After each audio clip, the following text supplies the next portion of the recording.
Hi there, thanks for joining us on PhillipCapital's Market Watch.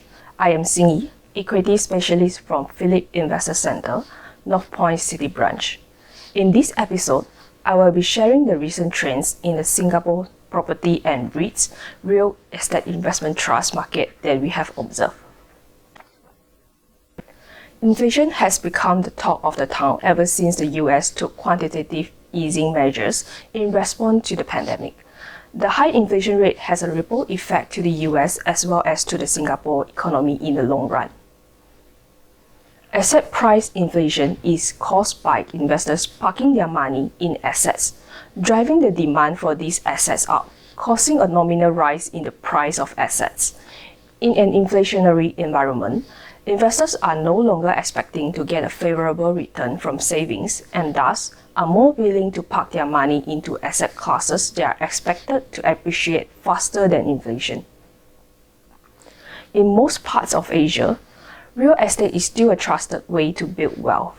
Singapore's real estate market is a safe haven for foreign investors, and property value seems to be growing steadily. Chinese nationals make up the largest number of non-resident home buyers in Singapore in the second quarter of the year, as many found the Southeast Asian country to be more stable than its regional peers and worth the hefty tax on foreigner owning property. According to the real estate statistic released by the Urban Redevelopment Authority, the property price index of private residential properties in Singapore rose rapidly by 3.5% in the second quarter of 2022, compared with the 0.7% increase in the previous quarter.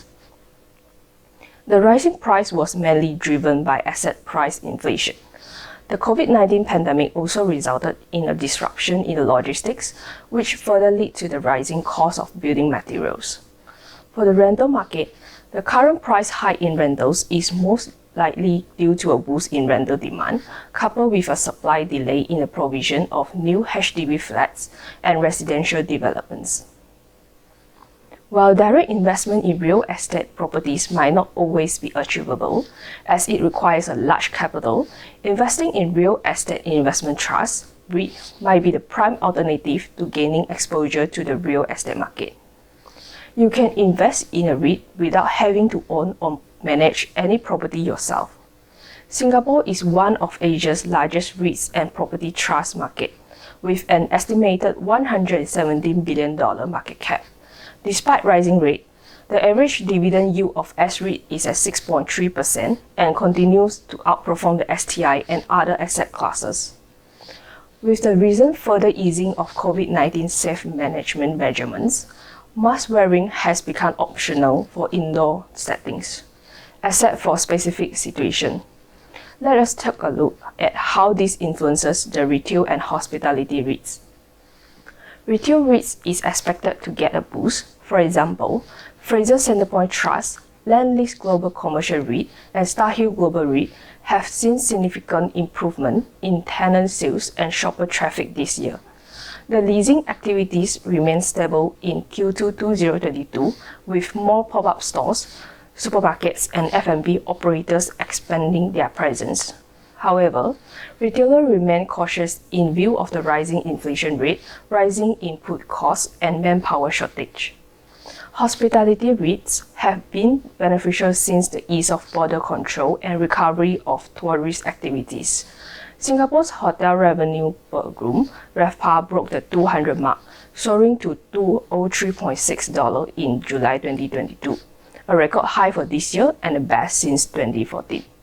Tourism statistics shows that the average occupancy rate for the month of July was at 93.8%, while the average room rate was $217.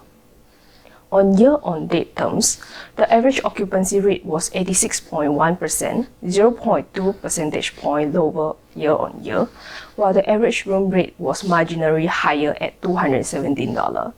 Additionally, RevPAR fell by 0.2% year-on-year to $186.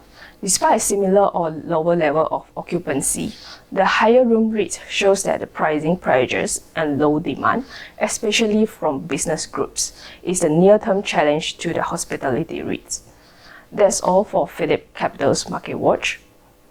Do remember to like and follow us on social media and subscribe to us on YouTube. See you soon.